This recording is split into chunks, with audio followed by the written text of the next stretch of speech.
Ja, hallo und herzlich willkommen zu einer neuen Folge dieses Podcastes. Hallo und herzlich willkommen zur 24.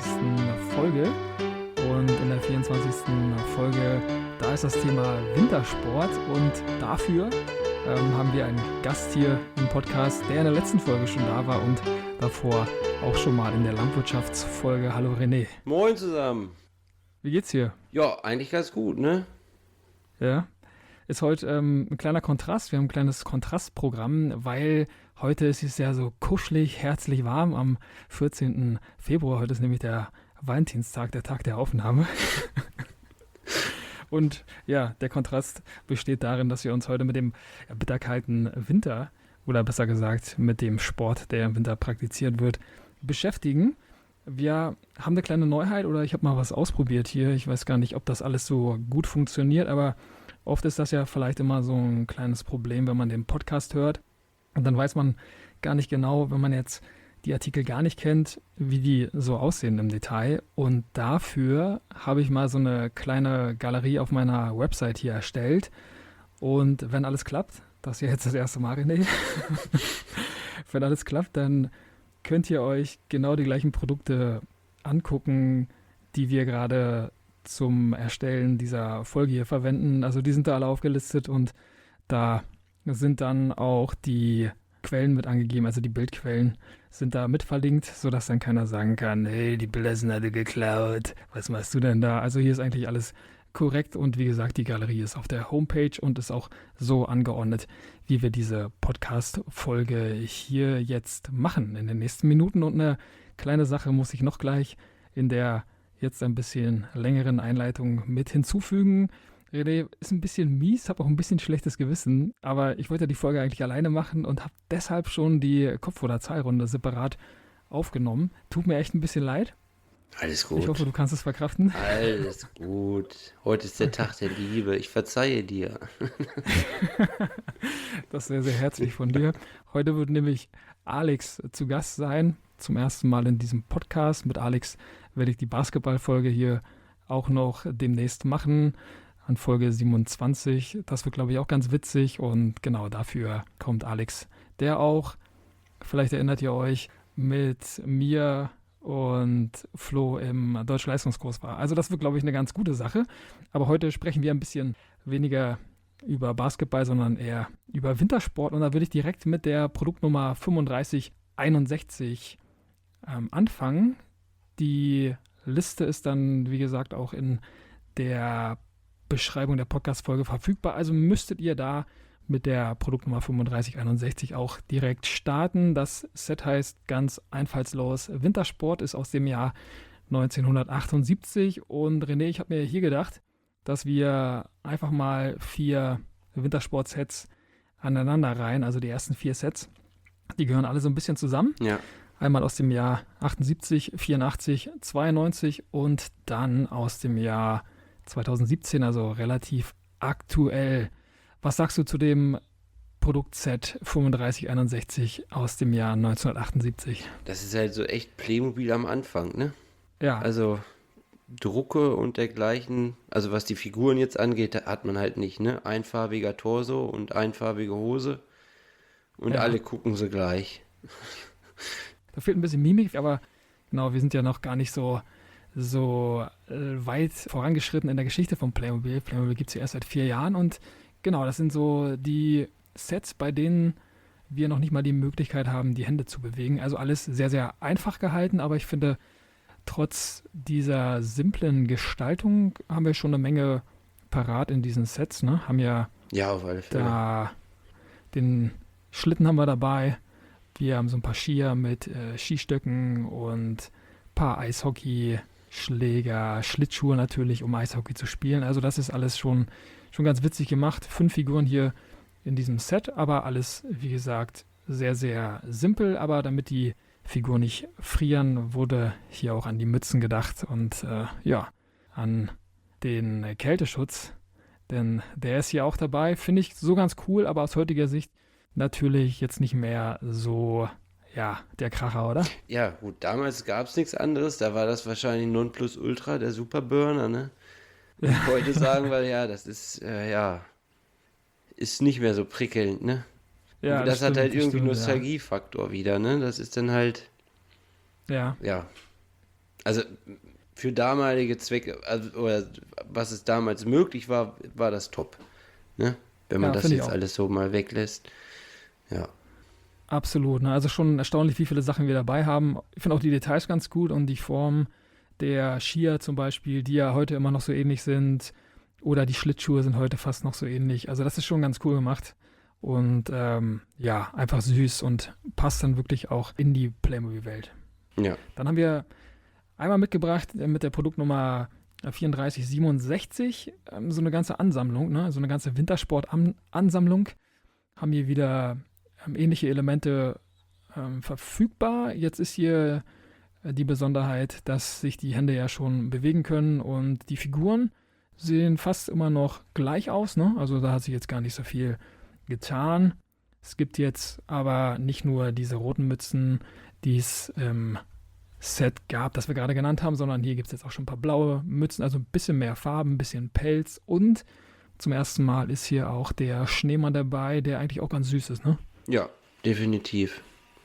Also das ist ein schöner Mold, muss ich sagen.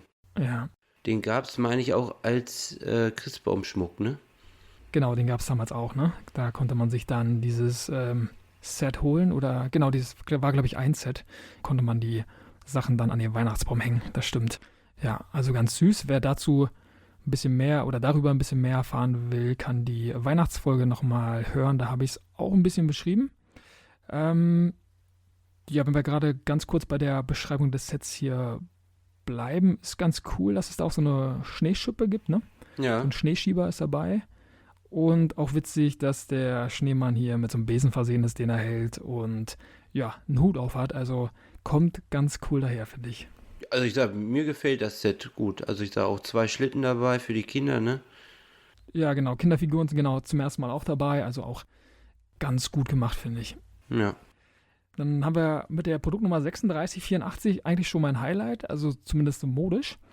Und ich finde, dass man bei diesen Skisets hier, bei diesen Wintersportsets, die Mode aus der damaligen Zeit irgendwie ganz gut erkennen kann. ja, Also dafür dienen die, dienen die wirklich ganz gut. Wir haben hier einmal die Skifamilie aus dem Jahr 92, haben da die beiden Eltern, die, ja, können wir gleich nochmal ein bisschen drüber erzählen, über die Farbwahl, die ganz cool gekleidet sind, zumindest aus damaliger Sicht, würde ich schon sagen. Und die beiden Kinderfiguren finde ich auch richtig, richtig gut. Also die gefallen mir echt sehr. Was sagst du dazu? Ist das deine Farbwahl oder eher nicht so? ja, definitiv, ne? So sind wir doch alle in den 90ern rumgelaufen. Ja, ja, wirklich, ne? Ja, also Ja, das passt wirklich wie Arsch auf Eimer, ne? Also, finde ich auch, ja. Ist ein bisschen, also teilweise sind die Kombinationen ein bisschen wild, gerade dieses lila-grün ja, ist schon so ein bisschen hart grenzwertig und dann trägt der Vater der Familie hier lila, schwarz, gelb und rot. ich frage mich, was er auf dem Kopf hat. Ja, das ist irgendwie so ein Bandana, glaube ich, oder irgendwie, weil ich glaube, hinten kann man es zusammenbinden. Ja, ja, also Bin mir nicht ganz sicher, aber es sieht so aus, ne? der könnte auch aussehen, ist so ein kleiner Elton John oder so, ne? Mit so ein Klavier würde er passen. Also, Stimmt, ja. Auch so eine modische Winterbrille, die beide Eltern aufhaben. Also die sind ganz cool. aber Die nächste Drucke gibt es Besonderheit schon, ist, ne? Also wir sind jetzt genau, wollte ich gerade 92. sagen. Genau, wollte ich gerade sagen. Da gibt es schon diese ganzen Aufdrucke. Und wir haben jetzt ein paar mehr Farben mit dabei. Ne? Skistöcke haben verschiedene Farben, die Skier haben Farben und generell ist alles bunt. Also da hat sich eine Menge getan im Vergleich zu den anderen beiden Sets, die Ja, wir gerade genannt haben. definitiv. Und zu guter Letzt haben wir ein Produktset, das so ein bisschen mehr hat als nur Skier und auch Schlittschuhe. Hier gibt es nämlich sogar das Snowboard mit dabei. Und dann gibt es auch noch so ein, ja, Winterreifen, wollte ich gerade sagen. Der Winterreifen ist ein bisschen komisch formuliert. Ähm, Ich weiß jetzt gar nicht, wie die heißen, René. Ja, wie heißen die? Das ist eine gute Frage. Ne? Oh, die haben bestimmt irgendeinen speziellen Namen. Kann ich jetzt echt nicht sagen, wie die heißen. So eine Art Winterschlitten oder Winterreifen oder wie auch immer. Und ja, hier ist die Besonderheit, dass dieses im Jahr 2017 erschienene Set nur in Kanada auf dem Markt war. Oder zumindest habe ich nur die kanadische Playmobil-Seite gefunden, wo man das da irgendwie kaufen kann. Also es war gar nicht auf der deutschen Seite im Archiv verfügbar. Jetzt haben wir schon ein bisschen über Farben gesprochen, René, und so ein bisschen über die Farbentwicklung. Und ja, jetzt stellen wir hier fest, wir haben hier viel, viel mehr Details nochmal als im vorherigen Set aus dem Jahr 92. Mir gefällt es ganz gut, also ich mag die Entwicklung, aber ich finde es so teilweise ein bisschen drüber auch. Oder sagst du, nö, ist eigentlich ganz cool? Ich muss eigentlich sagen, Playmobil ist da schon ziemlich up to date, oder? Was so das angeht. Ich meine, klamottentechnisch und das Also alles, ne? ich finde die Details alle ziemlich gut, aber finde es dann teilweise auch ein bisschen wild. Also da ist mir ein bisschen zu viel zusammen dann irgendwie, so ein Ja, bisschen zu viel bunt. Aber kann natürlich sein, dass das aktuell im Winter getragen wird. Ich war wirklich das letzte Mal im Winterurlaub, ich glaube 98 oder so. Weiß gar nicht, wie es jetzt auf der Piste aussieht. Wie sieht es bei dir aus mit Winterurlauben? ja, Winterurlaub gab es nur, wenn es zu Hause geschneit hat. Ja, Ansonsten okay. weggefahren oder so gab es nicht. Nee, Hm. ich sag, das ist, ja, das nehmen, was kommt. Ja, aber du hast mir ja im Vorfeld auch schon gesagt, dass Wintersport gar nicht so dein Thema eigentlich ist, ne? Aber deswegen bin ich umso mehr froh, dass du heute dabei bist. Ja, Wintersport nicht, aber der Winter. Und der Winter hat ja auch schöne Sachen, ne? Man Ja, muss ja nicht absolut. immer, Das finde ich auch. man muss ja nicht den Extremsport machen im Winter. Ja, den Extremsport, zu dem wir gleich noch kommen werden. Aber davor haben wir nochmal ein älteres Set mitgebracht mit der Produktnummer 3393. Da sind nämlich zwei Kinder mit Schneemann im Set dabei. Aus dem Jahr 1984 ist ein Set, was wir gerade schon so ähnlich kennengelernt haben oder zumindest die Elemente kommen uns bekannt vor. Deswegen müssen wir da nicht nochmal drüber sprechen, aber Eine Sache würde ich da ganz gerne ansprechen. hm? Die Kinder und Schneemann sowie die beiden Schlitten sind genau die Ja, gleichen wie aus dem Z 3467. Das auch von 84. Also da hat Playmobil einfach gesagt, komm, wir haben das einmal. genau, Wer jetzt Oma, Opa, Mama, Papa nicht haben will und nur die Kinders, der kauft halt das genau, kleine Set. genau, auf jeden Fall. Ne? Also sind die Elemente, die Ja, wir gerade schon hatten, ja, auch die Farben genau, aus sind dem gleichen identisch, Jahr. ne? Ja, genau, ist alles das Gleiche, ne? Ja. Genau. Ist, ja, finde ich irgendwie auch ganz cool. Natürlich hätte man jetzt sagen können, boah, eine andere Farbe wäre dann ganz gut oder vielleicht auch ein anderer Hut. Aber ja, wer jetzt die große Familie nicht haben will, kann sich die beiden klein kaufen. Ja, also andere Farben wären da schon wünschenswert, aber ich weiß nicht, wie viele Möglichkeiten man da 1984 schon hatte, ne? Naja, Farben hatten sie schon, ne? War ja nicht alles Gut, ja. schwarz-weiß. Das Set, also habe ich in erster Linie mitgebracht, um das mit dem Set aus dem Jahr 2020 zu vergleichen. Da haben wir nämlich die Produktnummer 9864 aus der Reihe 4 Jahreszeiten, das Winterset mitgebracht. Und ja, hier sind ähnliche Elemente dabei. Wir sehen auf jeden Fall, dass sich der Schlitten nicht groß geändert hat. Wir haben aber eine neue Kopfbedeckung, René. Beim Schneemann. Genau, beim Schneemann, da ist jetzt ein Topf drauf Er und hat Arme, sonst haben also wir, Holz oder ja, Stöcker, ne, als Arme. genau, neue Arme und wir haben die Möhre, die jetzt die Nase bildet. Also ein paar Weiterentwicklungen gibt es, aber sonst finde ich, ist man sich da relativ treu geblieben, ne? Ja, Die Form ist immer noch fast die gleiche und wir haben jetzt hier ein ganz süßes Detail, dass wir diese Schneebälle dabei haben, die es auch in dem Heidi-Set, glaube ich, gibt. Also Schneebälle sind schon ein kleines Highlight für mich da in diesen Wintersets von Playmobil. Und wenn wir hier jetzt mal auf die Mutter gucken, die in diesem Set dabei ist, dann sehen wir, dass sie auch Handschuhe trägt, die man da ranklicken kann. Also ist schon ganz süß gemacht, finde ich. ja, nee, ist wirklich ein schönes Set, auch farblich, muss ich sagen, spricht es einen sehr an, ne? Finde ich auch gut gemacht, ne? Ja, Also schon sehr harmonisch und auch gerade der Winterpulli des Kindes ist echt bezaubernd, finde ich. Also ist einer meiner liebsten Oberteile im Playmobil-Leben so oder in der Playmobil-Welt. ja, der ist wirklich schön gemacht, also muss man ehrlich sagen, vom Druck her, ne?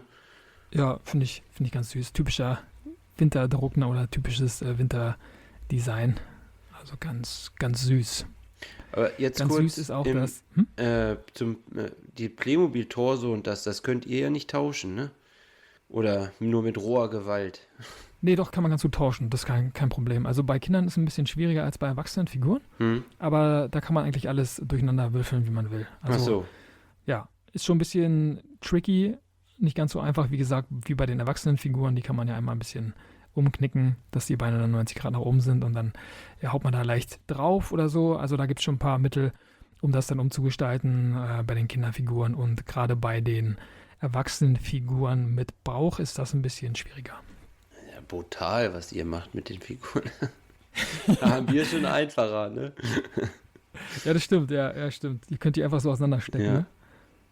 Ja, das stimmt. Bei den Klemmbausteinen oder in der Klemmbausteinwelt, ne? Da ist das ein bisschen besser, ja. Genau, das nächste Set ist nochmal ein Set aus dem Jahr 1984 mit der Produktnummer 3327. Da sind 2 Kinder mit Bobschlitten drauf und da hast du jetzt absolut recht, René, weil du ja gerade schon gesagt hast, ja, ein paar mehr Farben, ein paar mehr Kinderfiguren gab's und da hätte man vielleicht die beiden Figuren hier mit in dieses Schneemann-Set stecken können, um da einfach ein bisschen mehr Vielfalt zu haben. Ja. Ja, also die sind schon wesentlich bunter, das muss man einfach mal so sagen, ne? Das stimmt, ja. Der Junge hat eine blaue Hose an, roten Torso, Mhm. weiße Ärmel, Ja. ne? Und ich weiß Die gerade rote gar nicht. Mütze ist ganz niedlich, ne? Ja, also ich sag so von den Mützen her auch, diese Pudelmützen und der kleine Schal ist schon schön gemacht, also Ja. Das Mädchen hier in grün, grün-weiß, also auch ganz schick unterwegs und der Bobschlitten hier in rot ist auch ein cooles Element, finde ich. Also haben die schon sehr, sehr liebevoll hier gestaltet. ja, gibt's den heute noch, diesen Mold? Weil man sieht den so gar nicht mehr.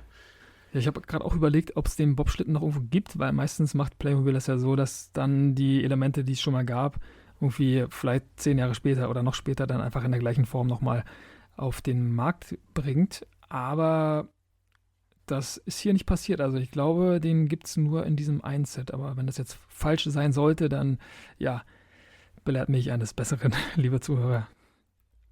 So, um für die beste Wintersportatmosphäre zu sorgen, um die Pisten so gut zu präparieren, wie es dann im Wintersport auch sein soll, also für alle Snowboarder und für alle, die Ski fahren, haben wir noch 2 Sets dabei. Und zwar haben wir hier die Pistenwalze dabei. Einmal aus dem Jahr 1984 und einmal aus dem Jahr 1992. Da kann man dann beide Sets auch ganz gut miteinander vergleichen. René, wenn du dir beide Sets anguckst, welches Set findest du besser? Von 84. Ah, okay. Weil es Also klassisch ist oder? Ja, also der Mold ist ja beides das gleiche, ne? Genau. Von 84 ist halt rot. Du hast auch wesentlich mehr dabei, muss ich sagen. Mhm. 92 ist schon echt irgendwie eine Sparversion. Da ist das Ding halt blau und hast eine Ja. Figur dabei, ne? Genau, das ist wirklich so, ja. Hast ein bisschen mehr Farbe irgendwie, ne? Ein bisschen mehr Farbvielfalt, obwohl auch ein bisschen wirr. Also da gefällt mir die Farbwahl aus dem Jahr 84 auch besser. Das ist hier die Produktnummer 3469. Und da gibt es wirklich eine Menge geboten, finde ich auch schon. Ja. Also genau wie du es gesagt hast, gefällt mir auch ein bisschen besser, obwohl jetzt beide Sets wirklich cool sind und gerade diese Winterfahrzeuge, von denen es ja insgesamt noch eine ganze Menge gibt, die sind schon richtig toll gestaltet und da finde ich es auch ein bisschen ähnlich wie bei den ganzen Weltraumsachen, die Playmobil auf den Markt gebracht hat, dass die Sets, die damals in den 80ern rausgekommen sind, irgendwie ein bisschen schöner auch sind, weil die zeitloser daherkommen irgendwie. Ja, ich finde, es ist immer irgendwie ein Problem, wenn da irgendwie, weiß ich nicht, Leute auf einmal sitzen und meinen, jetzt müssen wir was richtig Geiles machen und wir klatschen da jetzt erstmal jede Farbe rein, die wir haben. Und das sieht am Ende aus wie so ein Zirkuszelt, ne? Ja, ist ein bisschen Also, unharmonisch, ja. ja, ich meine, ich weiß jetzt nicht, ob man als Kind unbedingt drauf achtet. Aber Mhm. ich glaube schon, dass das auch so ein bisschen mitspielt, weil man kauft eher das, was man kennt, ne? Ja, Gerade wer jetzt ja, aus auf dem jeden Fall. Bereich vielleicht kommt, ne? Mhm. Ja, finde ich auch. Wenn ich als Kind irgendwo jetzt im Skiurlaub bin oder was und sehe, da fährt so eine Raupe rum und ich meine, so eine Raupe ist halt irgendwie rot Signalfarbe, dass man sieht und, ne? Also ich kenne Mhm. persönlich keine blaue Pistenraupe, das ist einfach so, ne? Ja, genau. Und dann hat die auch ein bisschen viele Farben, ne? Also Ja, da ist echt ein bisschen viel geboten. Gelb, weiß, rot und blau insgesamt. Aber das war sonst immer so bei den 90er-Sets, dass ich die ein bisschen cooler fand, weil da irgendwie alles ein bisschen dezenter war von der Farbwahl. Also die hatten gute Farben, finde ich jetzt rückblickend betrachtet. Vielleicht auch ein bisschen, weil ich mit diesen Produkten aufgewachsen bin. Aber hier ist zum ersten Mal, glaube ich, okay, vielleicht noch ein paar mehr Beispiele, aber ein Set auf jeden Fall, bei dem ich jetzt sagen würde, ja, ist irgendwie ein bisschen too much. Ja, also sagt mir farblich überhaupt nicht zu, bin ich ehrlich. Ja, dann bin ich mal gespannt, was du farblich zu dem nächsten Set sagst. Da haben wir nämlich einiges geboten und auch einiges, um so ein bisschen Höhe zu überwinden, René. Was haben wir da? Die Seilbahnstation. Ja, Und ich finde es einfach mega genial. ja, finde ich auch. Also, ich weiß ich, also das würde ich mir heute einfach nur noch, damit man da rumspielen kann, ne? Würde ich mir das Mhm. heute auch noch hinstellen, also muss ich ehrlich Ja. sagen. Meine Frau wird wahrscheinlich die Krise kriegen, aber das ist so, das ist zeitlos. Das kannst du als Kind spielen und als erwachsenes Kind auch noch. Das macht Ja, einfach nur Spaß, glaube ich. finde auch cool, dass das wirklich so funktioniert mit der Seilbahn. Jetzt ist die Seilbahn vielleicht nicht die längste, aber da kann man bestimmt auch irgendwie nochmal ein bisschen was machen. Aber eigentlich haben wir da wirklich so ein typisches Wintersport oder generell Winterurlaubsszenario mit dabei. Haben wir auch ein paar Personen mit im Set. Also ist ein bisschen größer, hat damals, glaube ich, 40 € so im Dreh gekostet. Will jetzt nichts Falsches sagen. Aber ja, finde ich schon ganz süß. Von der Idee her ist das schon genial. Ja, wurde natürlich auch an den Arzt gedacht, der hier ganz, ganz schnell dann zum Ort des Geschehens kommen kann, um dann diejenigen zu versorgen, die sich da verletzen. Also das ist schon cool und sehr authentisch. Ja, schönes Set, wirklich. Ja, so und diejenigen, die da die Seilbahn nutzen, sind ja generell Skirennfahrer oder generell auch Skifahrer, nicht unbedingt die Rennfahrer, aber einen dieser Rennfahrer haben wir mal mitgebracht. Und zwar ist das die Produktnummer 3682, auch aus dem Jahr 1992, was dann rückblickend betrachtet wirklich so ein Wintersport-Highlight-Jahr war von Playmobil. Jetzt haben wir ein bisschen über die Farben schon gesprochen, René. Und hier würde ich bei dem Beispiel sagen, das ist so die Figur, die mir irgendwie farblich am wenigsten gefällt bisher. Das habe ich auch gedacht. Ja, Also so der erste Blick irgendwie, also der lädt nicht zum Kaufen ein. Weiß ich nicht. Ne? ja. Das ja, sieht aus wie so ein Rennfahrer, ne? So ein Rallyefahrer irgendwie. Hm? So ein Formel-1-Wagen unter den Arsch, dann wird's passen, glaube ich, wieder. Aber Ja, ihn hier ja. mit Stöckern in der Hand zu sehen, weiß ich nicht. Passt. Also, weiß ich nicht. Ja, ich finde das irgendwie eine Farbe zu viel. Also meistens sagt man ja nicht mehr als 3 Farben und hier sind ich weiß gar nicht, zweiten oder dritten Mal 4. Und da ist mir irgendwie eine Farbe zu viel. Ganz cool sind hier die farblich abgesetzten Skischuhe, die sind hier lila. Dann haben wir die Handschuhe, die er trägt, auch in dieser lilanen Farbe. Und dann wird es ein bisschen wild, weil sein Skianzug ist weiß, hat aber irgendwie so ein rotes Muster auf der Brust und auch auf den Armen. Und dann gibt es grüne Skier und einen weißen Skihelm, der auch so ein bisschen grün und rot hat. Also da wusste man nicht so richtig, glaube ich, in welche Richtung das gehen soll. Also finde ich echt ein bisschen wild, gerade auch, weil diese Zackenmuster da auch nicht die coolsten sind. Ja, es ist irgendwie von allem was. Mal Striche, mal Zacken, ne? Also irgendwie, Ja, ich weiß nicht, was hat er auf der Brust drauf? Ist das eine 7 oder? ja, ein bisschen, das sehe ich gar nicht genau, ne? Das ist ein bisschen, weiß ich nicht, was das für ein Muster sein soll. Also kein besonders gutes. Darauf Aber können ich wir uns, glaube, glaube ich, so einigen. selbst auf der Brust, wenn man sich die Farbe genau anguckt, geht es auch mehr so in Richtung rosa. Das ist nicht das Rot auf der Arme. Ja, das kann sein, ne? So Stimmt. magentafarben, ne? Ja, es hat einen leichten anderen Touch, ne? Stimmt. Mhm. Ja. Also sehr, sehr viel dabei, farblich. Sonst würde ich sagen, also gefällt es mir echt eigentlich gut, zumindest was die Figur an sich so betrifft. Eine andere Farbe wäre ganz cool gewesen, aber Farbe macht hier halt so viel aus, deswegen ja, bisschen schwierig, obwohl die grünen Skier hier irgendwie schon so ein kleines Highlight sind, finde ich.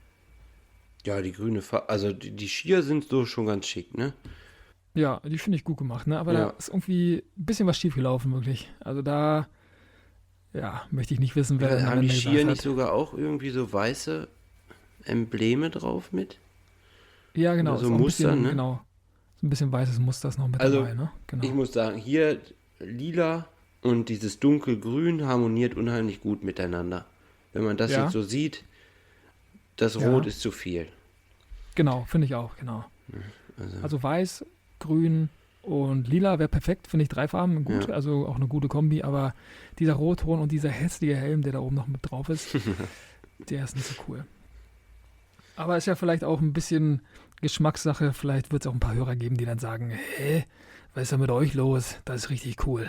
Also, Kann auch, das kann ja, natürlich, Geschmäcker sind verschieden, ne? ja. Jetzt bin ich mal gespannt, was du zu dem Stil der nächsten Figur sagst. Hier geht es nämlich ein bisschen in den Snowboard-Bereich und ich liebe den Snowboard-Sport, bin da ein Riesenfan und gucke mir da auch gerade bei den Olympischen Winterspielen alle möglichen Veranstaltungen an, die irgendwas mit Snowboard zu tun haben und gucke auch die X-Games und so. Also da bin ich richtig tief drin in dem Thema eigentlich und deswegen auch ein Riesenfan und ja, ich bin mal gespannt, was du zu der Produktnummer 3683 sagst, René. Also am meisten irritiert mich die Mütze. Ja. Sieht irgendwie aus wie so ein Minion, weil die so hoch nach oben rund geht, ne? Also die hat nicht so diese Mützenform irgendwie. Ja, sieht ein bisschen aus wie ein Helm, ne? Ja, es sieht irgendwie verkehrt aus, weiß ich nicht. Ja. Wie so ein Ballonkopf oder so. Aber Ja, ansonsten farblich muss ich sagen, ist das hier schön abgestimmt. Hellgrün, gelb, leichter lila Touch. Ja. Das passt, ne? Ja, ist auch wieder ein 92er Set und ich bin ein richtiger Fan des Sets, muss ich echt sagen. Ich mag die Farben irgendwie ganz gerne. Ja, es harmoniert. Ja. Genau. Genau, haben sie ganz gut gemacht, finde ich. Und da muss man schon echt sagen, dass das eine mutige Gestaltung ist. Gerade bei vielen 90er Produkten. Und hier finde ich, ja, haben die das echt gut gelöst. Ich mag die Mütze sogar sehr. Also die finde ich echt ganz cool. Mag auch die Schleifen im Haar. Also das ist schon ganz witzig. Und wieder trägt hier die Figur Winterhandschuhe und Skischuhe. Also das ist schon sehr, sehr cool. Mag ich sehr. Dann haben wir natürlich noch Slalom, ein paar Sets dabei oder aus dem Slalom-Bereich. Jetzt ein paar Jahre später, aus dem Jahr 1995, haben wir die Produktnummer 3717. Und hier ist ganz spannend, dass es hier Werbung gibt, René, und zwar ein bisschen Lizenzen. Nicht im ganz großen Stil, aber wir haben hier die Firma Uvex dabei. Und ja, ein Kamerateam, was ja irgendwie dann ja auch eine Besonderheit ist. Und ja, dass da Leute sind, die vom Fernsehen hier gleich Bericht erstatten. Das finde ich eigentlich echt gelungen, ne? Ja. Wenn man sich das jetzt mal so anguckt. Finde ich auch ganz witzig mit dem Startbereich. Da ist so ein Starttor, ein Zielbereich, so ein Zieltor und dann, ja, Slalomstangen. Der Wintersportler ist auch gekleidet wie ein Wintersportler.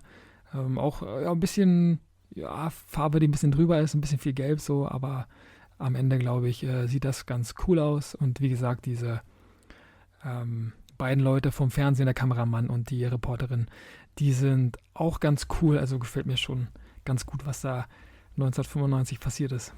Ich frage mich, warum der Skiläufer hier ein Spinnnetz auf dem Bein hat. Ja, das habe ich auch gesehen. Das fand ich auch ein bisschen komisch. Ja, das hat irgendwie sogar, das findest du auf der ganzen Figur nicht einmal wieder, ne? Also das ist so komplett aus dem Nichts irgendwie. Genau, ein bisschen überraschend, ja. Ein bisschen komisch. Das stimmt Also schon. Kameramann und Reporterin finde ich eigentlich ziemlich cool. Finde ich auch ganz gut, ne? Mit Mikrofon, also Kameras, wie gesagt, dabei. Ja, ganz süß. Und ja, für alle, die wir gerade vorgestellt haben, für alle Athleten, für alle Freizeitsportler, haben wir hier natürlich auch die perfekte Möglichkeit, um dann auch im Winterurlaub, im Winterbereich, in der Winterlandschaft ein bisschen zu entspannen. Und zwar eins meiner Highlights ist das Produktset 9280, die Skihütte aus dem Jahr 2017. René, jetzt bin ich mal gespannt, wie deine Einschätzung so aussieht. Gefällt mir unheimlich gut. Also so diese, vom Haus her, das Gebäude gefällt mir irgendwie mit am besten, ne? Ja. Schön gestaltet, auch alles, was da so bei ist. Vorne diese kleine Terrasse. Ich weiß nicht, da bin ich halt nicht tief genug in der Materie drinne. Kann man diesen Schneebesatz da abnehmen oder ist das fest? Den kann man abklicken, ja, genau. Weil dann kann man das Haus quasi auch so nutzen. Genau, der ist nicht zwingend mit dem Schnee bedeckt. Genau, kann man so abklicken. Gab es auch beim Weihnachtsmarkt-Set. Gab es auch, ne, oder? Diese Ah, Hütte? stimmt, genau, da war auch sowas dabei. Genau, da war auch ein Schneebereich dabei auf dem Dach, ne? Genau, und dann gab es diesen Weihnachtsmarkt, diese Weihnachtsmarkthütten zumindest, die mit dem Rotton und dem grünen Dach, die erste Generation der Weihnachtshütten, die hatte auch so eine Schneefläche oben drauf, die man dann abklicken konnte, ja. Also ist ganz, ganz gut. Ja, definitiv. Drin haben wir auch einen Kamin und dann haben wir ja so eine ganz coole Theke und einen coolen Sitzbereich. Zapfhahn. Er genau, schimmert ja hier sogar durchs Fenster, also der ist sehr präsent. Den sieht man da, das stimmt. Und dann so ein Skiständer ist wieder dabei und verschiedenste Figuren. Natürlich darf der Schneemann hier nicht fehlen. Eine Besonderheit bei dem Set ist, siehst du vielleicht gerade nicht, René, da ist auch so eine Toilette bei mit Waschbecken. Also haben die auch ganz, ganz süß gemacht und ja, für alle Leute, die vielleicht auch Dumm und Dümmer den ersten Teil geguckt haben, da sind so ein bisschen Eiszapfen mit am Dach. Also das ist schon ganz cool gemacht. Gefällt mir sehr, sehr gut. Ah nee, das ist nur digital so gemacht, dass das aussieht, als ob es schimmert, ne? Oder? Das ist einfach nur transclear, ja? Das schimmert so ein bisschen, ja. Ja, ich dachte, Das ist das so wäre ein- noch irgendwie beleuchtet oder so. Nee, das schimmert so ein bisschen. Das ist Ja, so ein funkelndes Plastik, ja. ja. Nee, also mir gefällt es unheimlich gut. Also auch so, ich jetzt im Klemmbaustein-Bereich, der jetzt selber auch was baut oder so, muss ich sagen, könnte man gut umsetzen, auch als in Klemmbaustein, ne? Ja, Muss man ganz ehrlich auf jeden sagen. Fall. Ja. Ich weiß gar nicht, ob es das nächste Set so ähnlich bei euch im Klemmbaustein-Bereich auch gibt. Hier haben wir aus dem Jahr 1995 mit der Produktnummer 3796 den Rennrodler dabei, der hier flott unterwegs ist. Und wenn wir uns spätere Sets angucken, die wir gleich nochmal vorstellen werden, da werden wir dann sehen, dass ein paar Elemente davon auch heutzutage noch auftauchen, also quasi 27 Jahre später. Aber erstmal können wir ganz kurz bei diesem Set hier bleiben. Orange, Silber, Weiß ist hier die Farbkombination. Finde ich ein bisschen penetrant durch dieses helle Orange, aber farblich sonst ganz okay. Ich störe mich extrem an diesem Silber. Das Silber verbindet man irgendwie immer so Ritterrüstung oder sowas, ne? Also war so mein erster Gedanke, ne? Ja, das stimmt, ja. Und das ist halt wirklich so ein Silberton einfach, ne? Also das finde ich irgendwie, Ja. also fehl am Platz, glaube ich. Ja, Ja, irgendwie, also weiß ich nicht, also das Orange ist ja eigentlich, ja, Signalfarbe ist ja nicht verkehrt, wenn er denn, was weiß ich, von einer Lawine verschluckt wird oder keine Ahnung. Will man ja nicht hoffen, dass dem armen Kerl das passiert, aber ja. ja, weiß ich nicht, ich kann jetzt nicht sagen, was ich ihm anders gewünscht hätte für eine Farbe auf dem Kopf, aber kein Silber. Vielleicht ein Auch- Blau oder so. Da wäre es ein bisschen wie die Niederlande, wie die Nationalmannschaft. Also Blau, finde ich, hätte ganz gut gepasst. Aber Ja. Silber ist ein bisschen merkwürdig und du hast echt recht, weil der Helm ist ja unter anderem auch in der Ritterwelt zu finden und auch bei diesem Biker, der auch in den 90er Jahren auf den Markt gekommen ist. Also da hat man den dann nochmal verwendet. Und ich finde, so wirken dann auch die Armmanschetten, die hier die Handschuhe. Ja, auch das, was er um den zusammen Hals mit hat, dem- das ist doch kein Schal, das ist doch auch irgendwie so ein Kinnschutz hier in Ja, so wie so Silber. ein Schutz, ne? Genau, ist auch Silber. Also, Ja, es finde ich ist ein farblich auch nicht unlackierter ganz gut. Ritter, Genau, der Wintersport macht. der Wintersport macht. Ja, so ein Ritter in Kitzbühel. Ja. Jetzt haben wir aber noch ein Set aus dem gleichen Jahr, das, glaube ich, ein bisschen cooler ist, das uns ein bisschen mehr gefallen wird. Und zwar ist das die Produktnummer 3807. Hier ist so ein bisschen, ja, der erste Zweierbob zu finden, den wir jetzt vorstellen werden. Und zwar ist der in einer gelben Farbe und wesentlich cooler gemacht als das Set, das wir gerade gesehen haben, oder? Ja, aber auch hier sind Arme und Helm wieder Silber, ne? Hier stört es mich vielleicht ein bisschen weniger. Ja, Aber du hast recht, das ist eine auffällige Farbe und ich weiß gar nicht, ob man das in den 90ern im Wintersport gefunden hat. Und ist ein bisschen schade, finde ich. Also das ist der einzige Kritikpunkt, wohl hatten den die ich hier nicht so hätte. komisch, so ein Plastikscheiß, was so komisch so silbernd war? Wenn du einmal Ja, mit genau, der auch so Kippe ein gegen bisschen- bist, dann hattest du gleich so ein 5 Zentimeter großes Brandloch. So ein bisschen chrommäßig, ne? Ja, Ich irgendwie glaube, wir so, meinen das so Gleiche. Krams gab es doch bestimmt. Ja, Ja, was ich gerade sagen wollte, Ja. Was mich hier so ein bisschen stört, ist, dass die roten Anzüge gar nicht zu dem Zweierbob passen. Also da ist gar keine farbliche Verbindung irgendwie. Das stimmt, also das war mir auch aufgefallen. Also das passt so null zusammen irgendwie, ne? Ja, Also man hätte da ja schon irgendwie, auch weil der Bob ja so irgendwie, ja, was ist das? Dieses Silberne an der Seite oder was? Diese Würfel, die mhm. da abfallen oder was? Irgendwie so hätte Ja, man das ja weitermachen können auf den Anzügen, ne? genau, das wäre ja einfach, ja, einfach auch gewesen, ne? Weil da hättest du einen klaren Übergang und wüsstest dann, dass das zusammengehört. Aber so finde ich so ein bisschen random irgendwie, also ein bisschen willkürlich zusammengestellt. Ja, was sie gerade noch in der Grabbelkiste hatten, so ungefähr. Ja, so sieht's aus. Ne? Musste irgendwie noch irgendwo in ein Produkt gepackt werden und dann ist das hier entstanden, das Ja, Produkt irgendwie so, weiß ich, Z3807. weiß ich auch nicht. Da finde ich das nächste Set ein bisschen cooler und zwar ist das zweite Set, wo wir hier so ein bisschen Product Placement haben oder Lizenzen schon dabei und zwar ist das ganz offiziell der Zweierbob Wiesmann aus dem Jahr 98, also 3 Jahre später. Und den finde ich wesentlich cooler, weil ja alles so ein bisschen mehr zusammenpasst. Aber jetzt werde ich deinen Kritikpunkt schon antizipieren, René. Das Silber. Silber ist wieder dabei.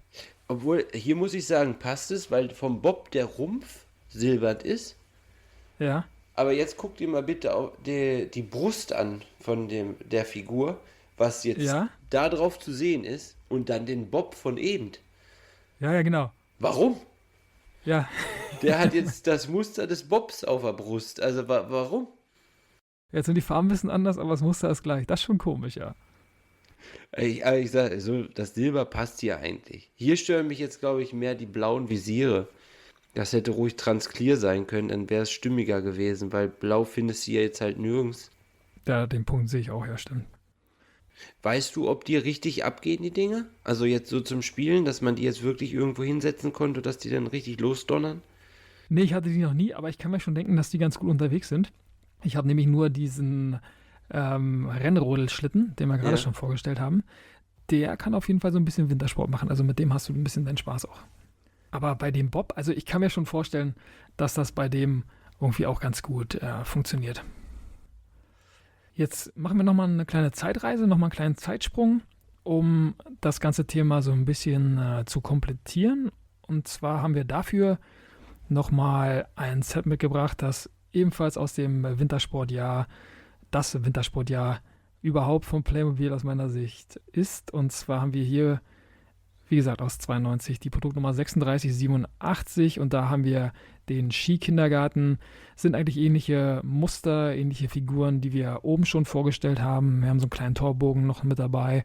Also auch wieder ganz coole Farben und sind auch irgendwie Farben, René, bei denen ich jetzt irgendwie das Gefühl habe, dass die alle wieder zurückkommen und dass das wieder komplett hip und modern wäre. Ja, es kommt alles irgendwie wieder, ne? Ja, Nur ich glaube, diese Mütze, die die gute Frau aufhat, die wird nicht wiederkommen, oder? ja, Dieser stimmt. Das Schirm ist so weit da oben.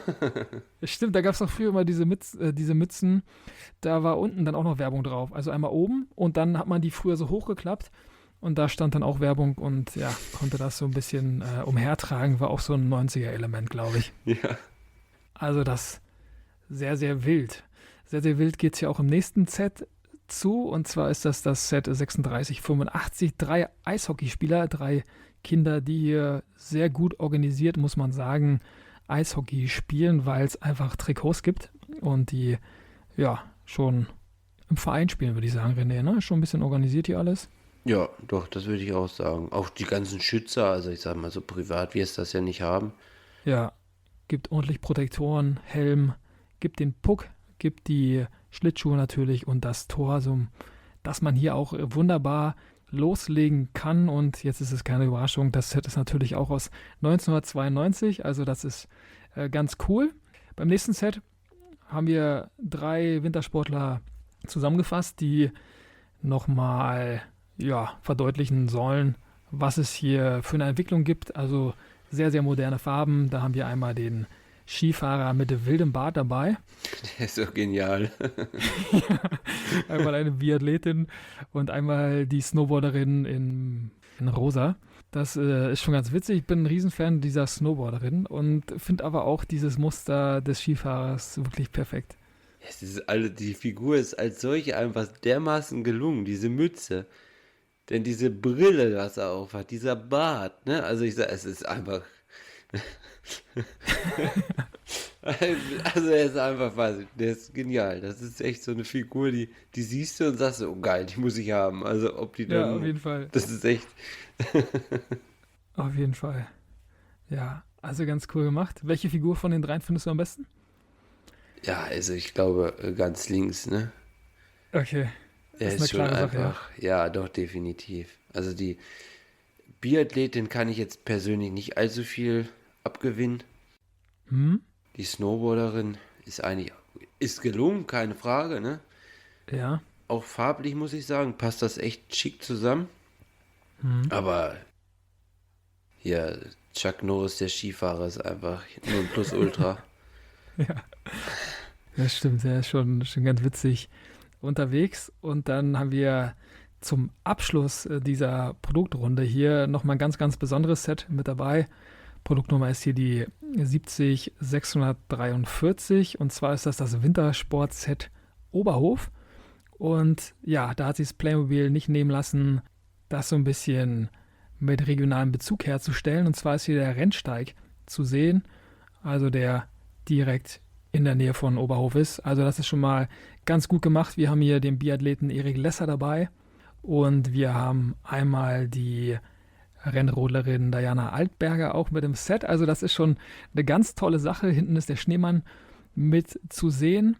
Der hat auch so ein bisschen Oberhof-Dekoration.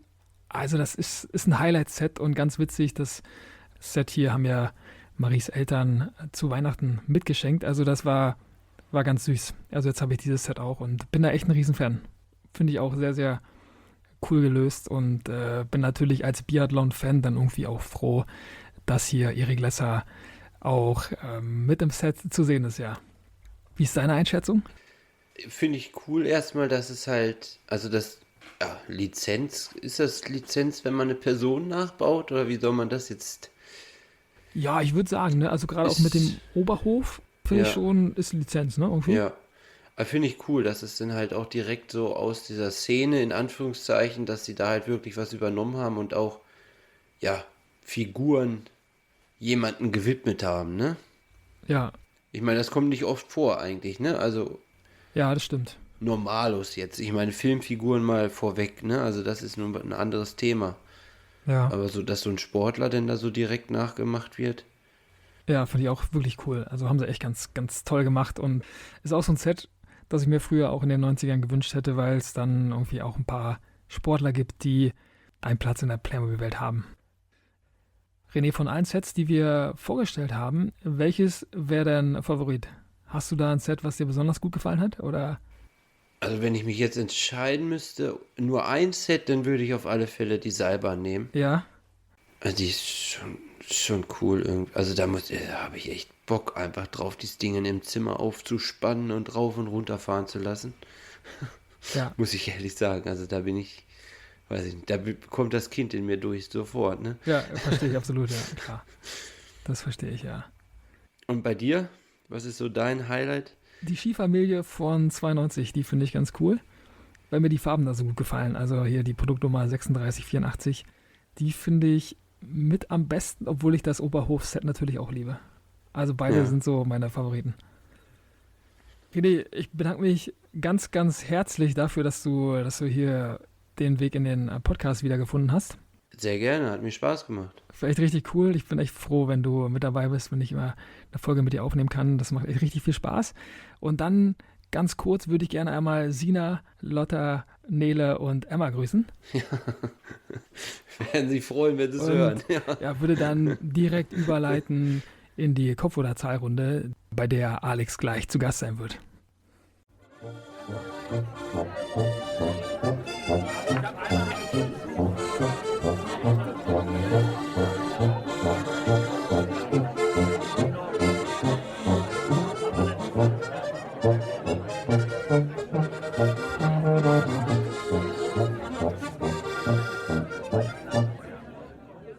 Ja, herzlich willkommen zu einer neuen Spielrunde, zu einer neuen Runde von Kopf oder Zahl, zu der Runde Kopf oder Zahl.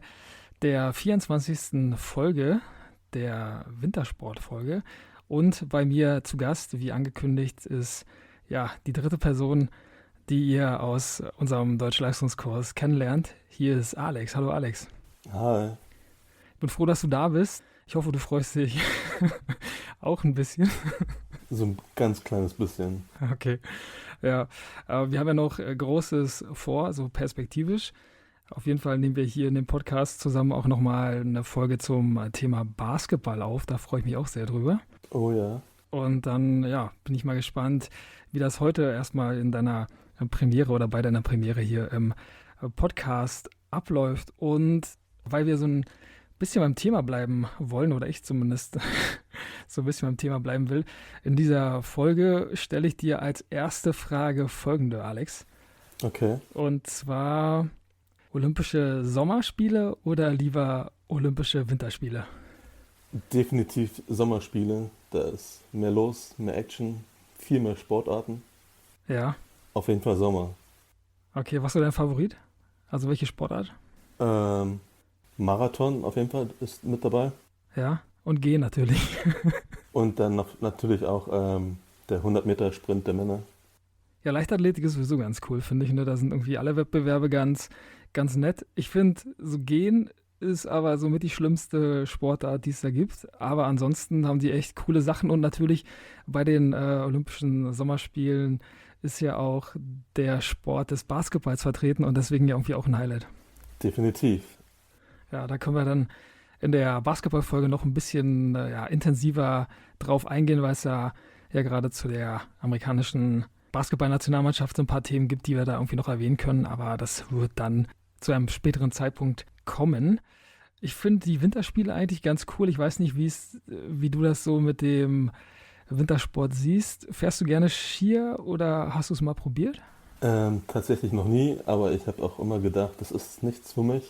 Also ich habe es nie ausprobiert, aber ich finde auch einfach nichts daran, wenn ich mir das mal so im Fernsehen ansehe. Also ist echt nicht meins. Ich finde Skier jetzt auch nicht so cool, weil es ein bisschen Standard wirkt. Ich habe damals, als wir, ich weiß gar nicht, 97 oder 98 in Tschechien waren, da waren wir ein bisschen im Winterurlaub, richtig cool, hatten richtig viel Schnee.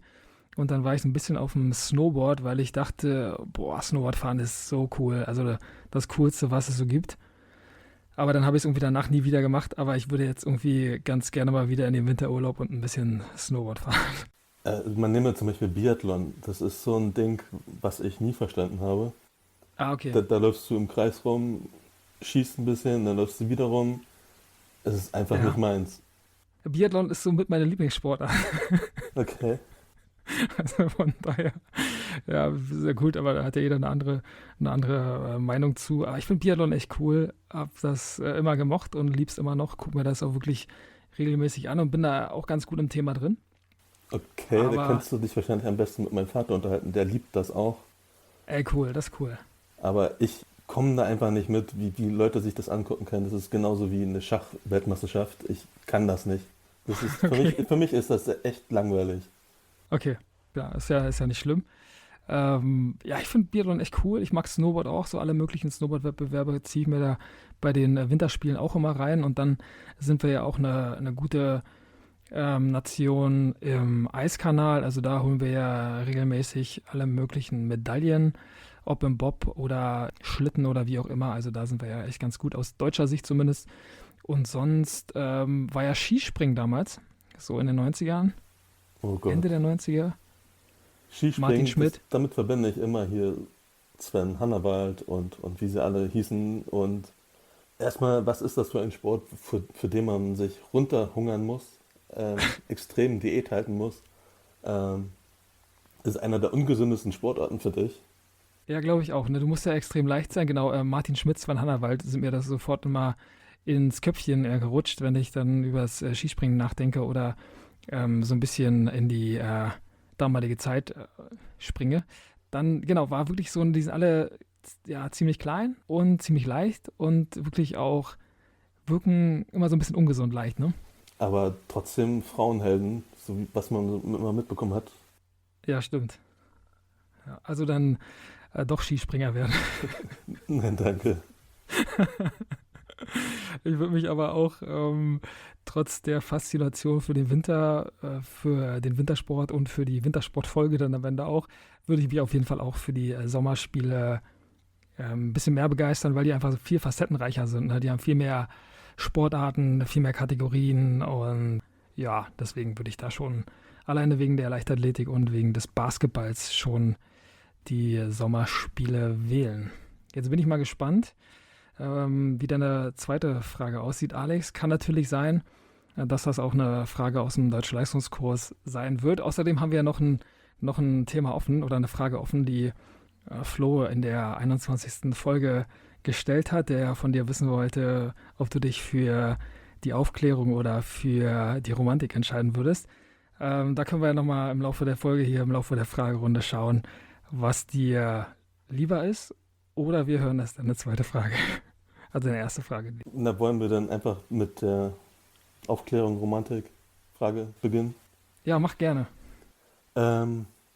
Unsere Leistungskurslehrerin damals hat ja mich eigentlich zu den Aufgeklärten einordnen wollen, aber tatsächlich bin ich wirklich der Romantiker. Ah, cool.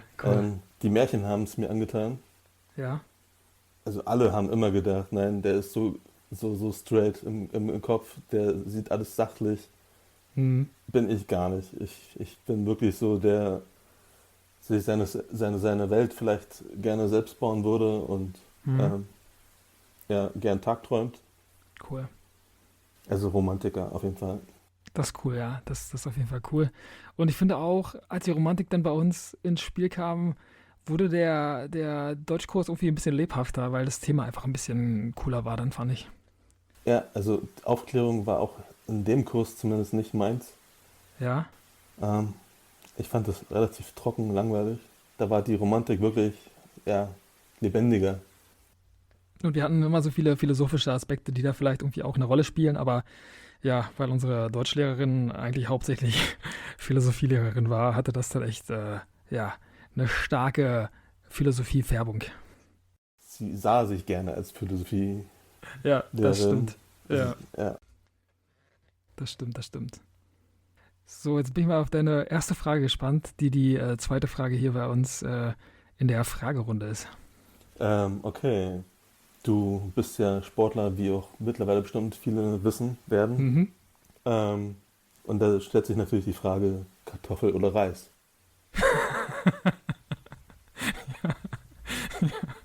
Ja, starke Einleitung. Ich habe sofort an Basketball gedacht. Ich habe noch eine Basketballfrage mitgebracht, deswegen habe ich so ein bisschen daran gedacht, ob die sich vielleicht überschneiden könnten. Kartoffel oder Reis? Boah, ich liebe Kartoffeln und ich finde, die sind komplett underrated. Reis ist natürlich auch lecker, aber Kartoffeln sind so vielseitig und du kannst damit so viele tolle Sachen machen. Auch zum Beispiel die einfachen Quarkkartoffeln, die sind richtig lecker, bei denen du auch irgendwie gar nicht viel brauchst. Und dann ist Kartoffelgratin echt so eins meiner Lieblingsgerichte. Bratkartoffeln sind natürlich ein Traum und was weiß ich, was es da nicht noch alles gibt. Aber also ich würde sagen, ganz klar Kartoffel. Ich bin mal gespannt, was du sagst. Okay, ich hätte bei dir jetzt echt gedacht, Reis als Sportler. Ah, okay. Mehr Energie, mehr besser für die Verdauung. Bei mir sind es auch die Kartoffeln, würde ich sagen. Also cool. Alles, was man so isst, also was ich so esse, zum Mittag, wenn es warm ist, Kartoffel dazu.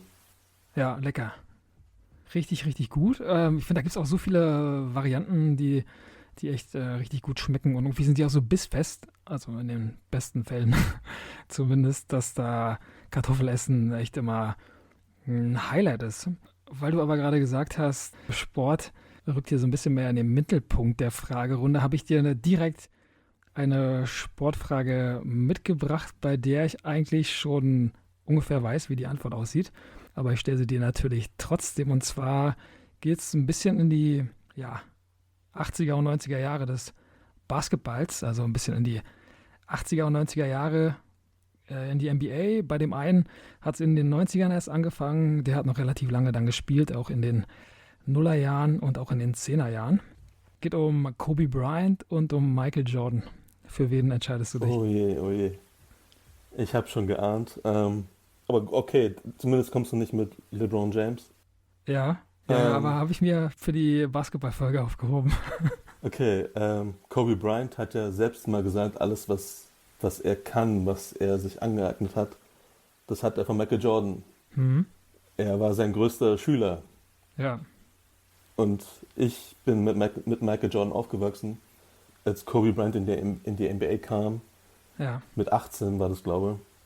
Der war ja Michael Jordan schon auf seinem Zenit, war ja schon kurz vor seinem Ausscheiden aus der NBA. Ja. Also ich bin mit Michael Jordan aufgewachsen und ich habe sein Spiel geliebt.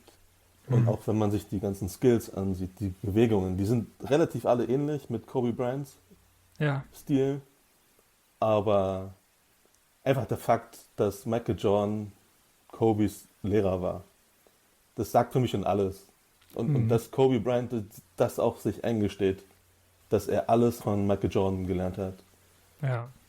Und wenn man sich auch mal die ganzen Statistiken ansieht, Michael Jordan hat in kürzerer Zeit mehr erreicht als Kobe Bryant und am Ende auch als LeBron James.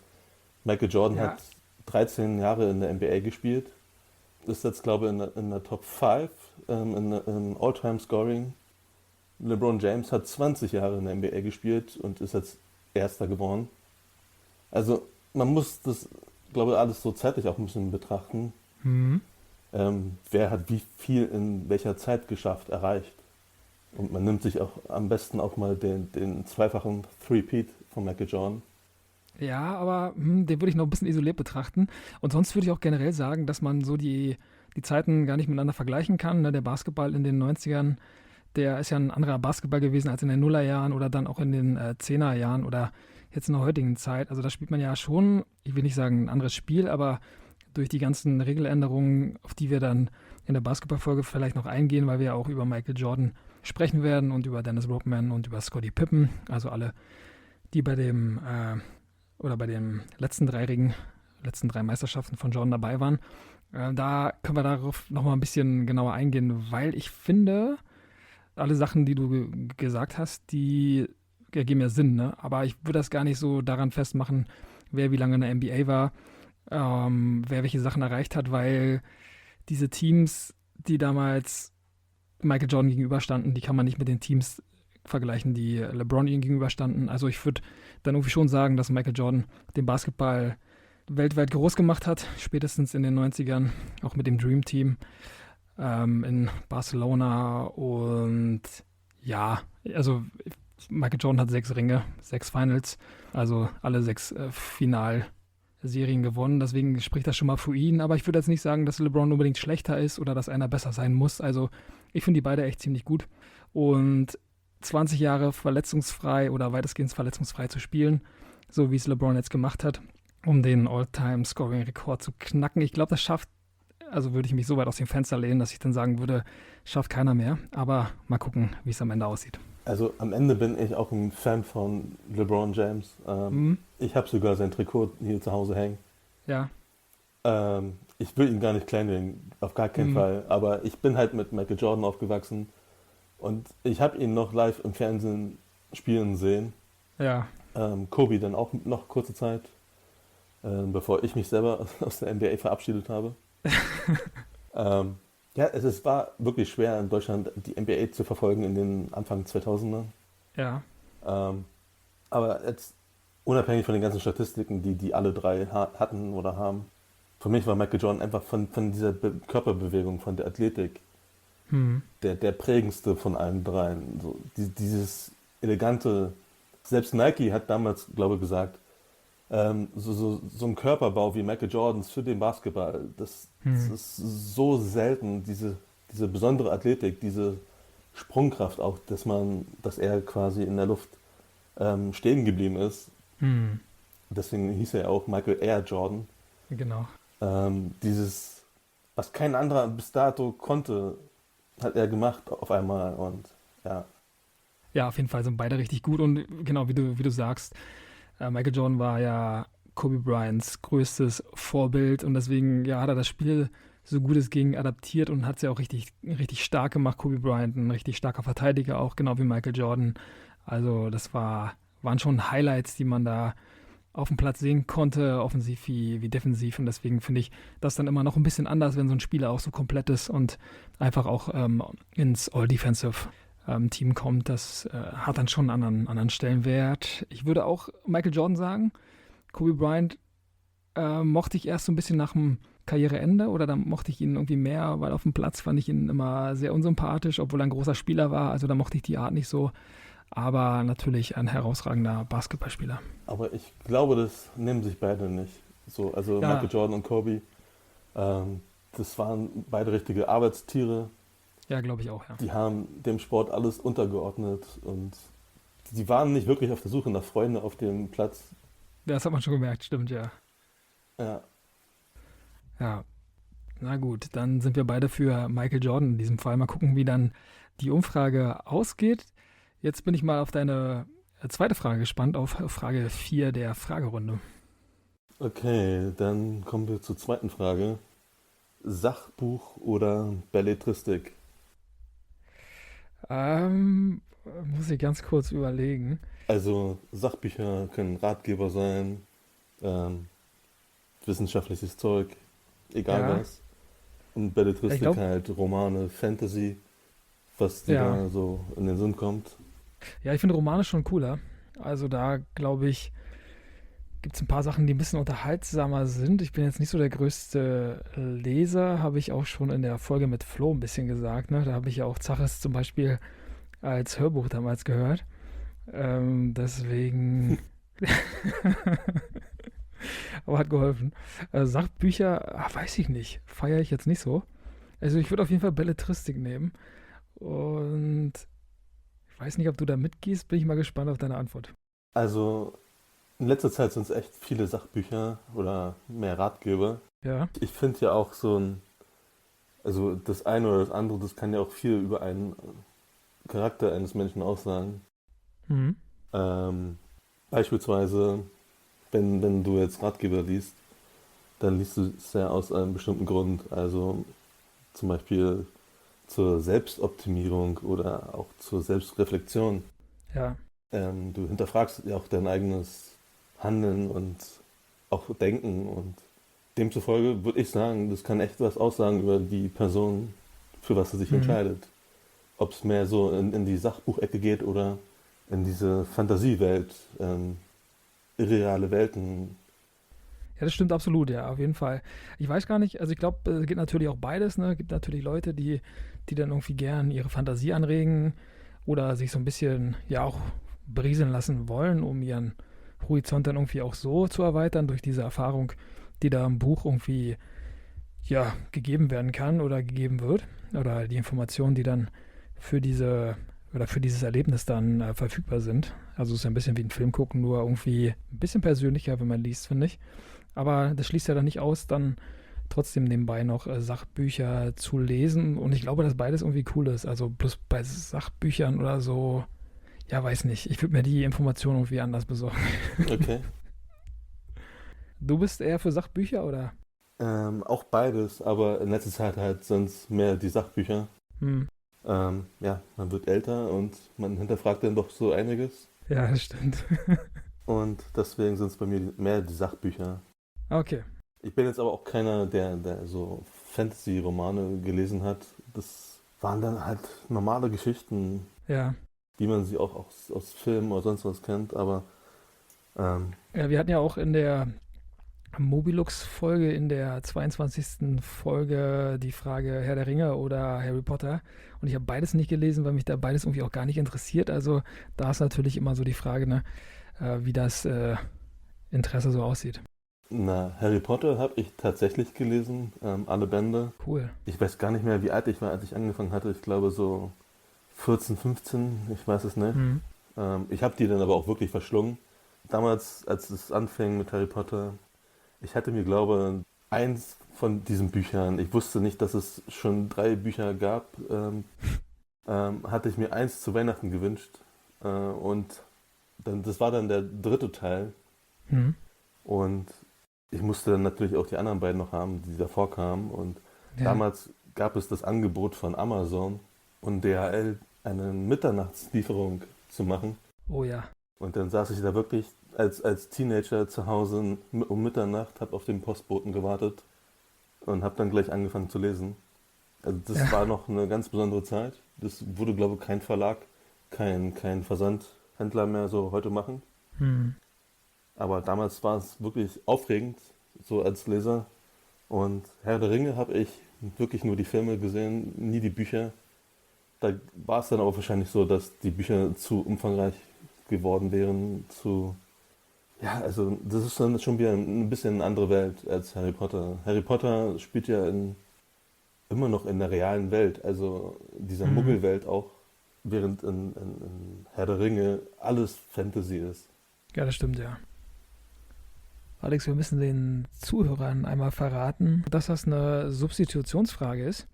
Weil wir hatten ja eigentlich eine andere Frage, bei der wir uns dann aber gedacht haben, ja, oder zumindest habe ich dann so ein bisschen gesagt, ja, können wir vielleicht nicht stellen, obwohl wir die schon einmal fertig durchgesprochen haben. Also, wenn hier ein komischer Schnitt in der Tonspur drin sein sollte, dann liegt es, glaube ich, daran. Dann waren wir zu wild. Genau, zu wild, das auf jeden Fall.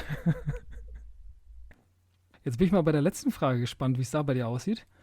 Ich muss dir ganz kurz in der Einleitung dieser Frage erzählen, dass wir seit Weihnachten einen Soda-Stream haben, von dem ich eigentlich immer dachte, dass ich ihn nie brauchen würde, weil ich Mineralwasser eigentlich nicht so oft trinke und eigentlich Mineralwasser mit Sprudel irgendwie auch gar nicht mag. Und dann, ja, war das aber dann trotzdem irgendwie ganz lukrativ und ganz cool. Marie mag auf jeden Fall Mineralwasser und trinkt das ziemlich häufig. Und wenn man sich so einen Soda-Stream kauft, dann kann man ja dann darauf verzichten, irgendwelche Wasserflaschen zu tragen. Und so, genau, haben uns meine Eltern dann so einen Soda-Stream geschenkt. Und ich habe dann herausgefunden, dass man nicht nur Mineralwasser damit trinken kann, was ja natürlich ganz logisch ist, jetzt ist die Einleitung ein bisschen lang, sondern auch natürlich Cola und Waldmeister-Brause. Und ich liebe Cola und Waldmeister-Brause. Und ich liebe vor allem auch Afri-Cola. Jetzt greift das ein bisschen schon vor. Ich liebe Afri-Cola und von Afri-Cola gibt es auch Sirup, also einen Sirup, den man so kriegen kann. Das war für mich perfekt und deswegen mache ich hier gerade so ein bisschen Afri-Cola-Werbung. Und deswegen ist meine Frage, jetzt weiß ich nicht, wie sehr du in deiner Cola-Karriere mit Afri-Cola in Kontakt geraten bist. Würdest du dich für Afri-Cola entscheiden oder für Vita-Cola? Ich denke Afri-Cola, weil Vita-Cola ist mir einfach zu zitronig. Ja, ich wollte auch gerade zitronig sagen, ja.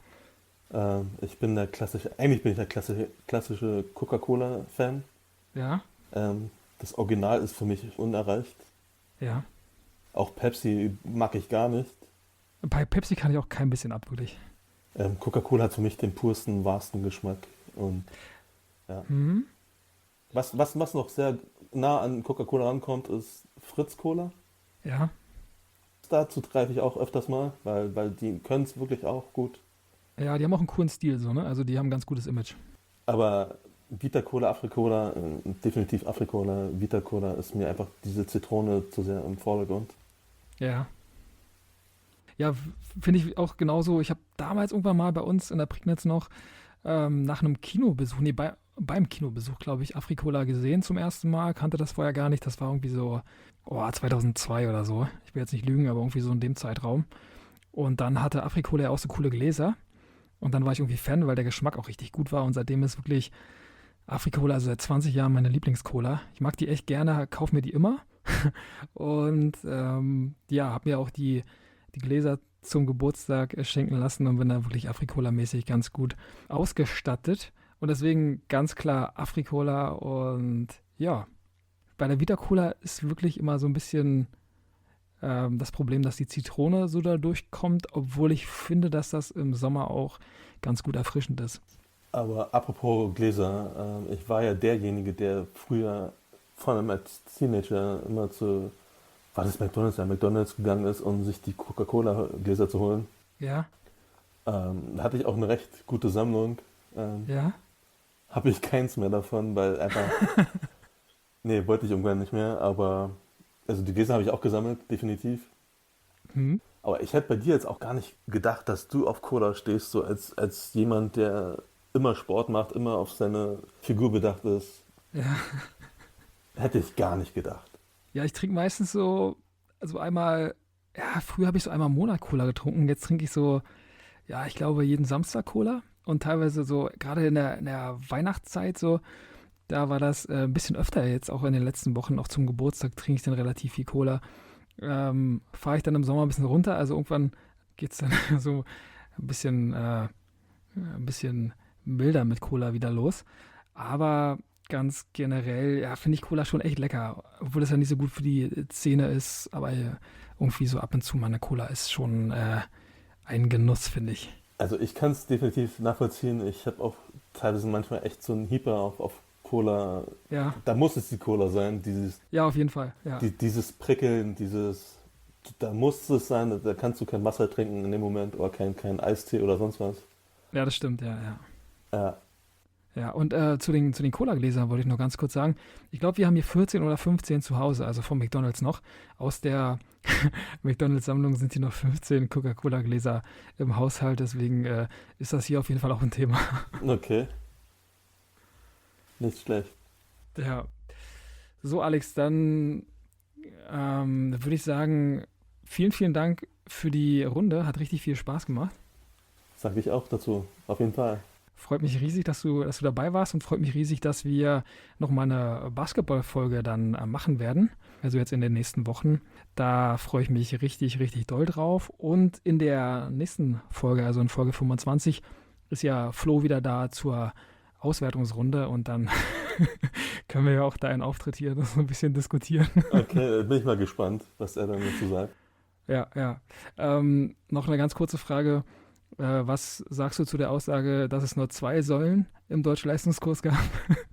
In meinen Augen gab es mindestens 3, aber eigentlich nur eine. Wer war die eine?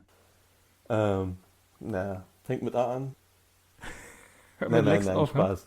Eigentlich habe ich mich gesehen mit Birgit ganz vorne. Ja. Also wenn man die Mitarbeit, die qualitativen Beiträge natürlich mit dazu zählt. Ja. Und wenn man dann noch bedenkt, dass Flo oftmals hinten im Kurs mit seinem Hawaii-Hemd, war das ein Hawaii-Hemd? Ja, kann sein, ja. Diesen lässigen Typen gespielt hat, der Dude, der alles weiß, aber nichts kann. Ja, ich weiß nicht. Klar, Flo war bestimmt einer der Besten im Kurs. Ja, bei Flo wollte ich auch sagen, bei Flo dachten ja viele, so dass er so ganz unscheinbar daherkommt und dann hat er jeden Kurs, also muss man echt mal sagen, liebe Grüße Flo, hat er jeden Kurs einfach gerockt und war einfach überall richtig krass, also muss man echt mal sagen, ich weiß gar nicht, 1er Abi auch, glaube ich, ne? Also war schon. Ich habe auch ein 1er Abi, 1,5 sogar. Sollte keine Respektlosigkeit von mir sein. Alles gut. Nein, klar, Flo war einer der Besten in der Schule, im Abi-Jahrgang. Keine Frage. Auch im Deutschleistungskurs. Ja. Aber ich glaube, im ganzen Kurs waren bestimmt 4 Leute, die wirklich sehr gut waren. Ich glaube, wir 3 und Uli, wir waren auf jeden Fall schon mal ziemlich weit dabei, ne? Ich würde noch Birgit mitrechnen. Ja. Weil die wirklich schon was drauf hatte, aber nur oft keinen Bock hatte, was zu sagen. Ja, das kann sein, das kann schon sein. Weil Deutsch-Leistungskurs muss man sich so vorstellen, man weiß eigentlich alles, aber selten traut man sich seine Meinung zu sagen. Ja, gerade bei einer Lehrerin, die sehr, sehr streng war, so muss man das, glaube ich, schon zusammenfassen, oder? Ja, dieses nach links und rechts keinen Ausscharen so ermöglicht hat. Genau, es gibt auch nur eine Antwort und alles andere will ich hier nicht hören. Genau, und deswegen war man, glaube ich, oft gehemmt, seine Meinung zu etwas zu sagen, weil man sich dachte, okay, die schmettert dir das so jetzt ab, weil nur ihre Meinung zählt, also ihre Erwartungshaltung halt, nur die zählt. Ja. Und ich glaube, deswegen haben sich auch viele nicht getraut, was zu sagen.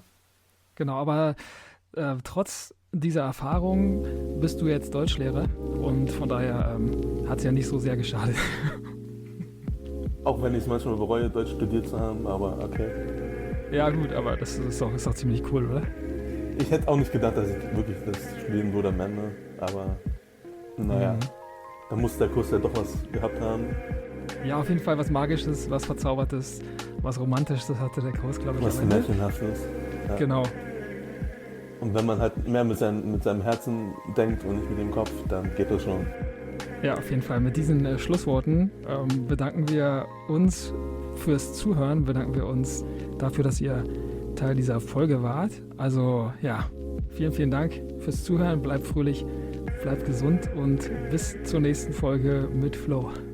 Ciao. Ciao.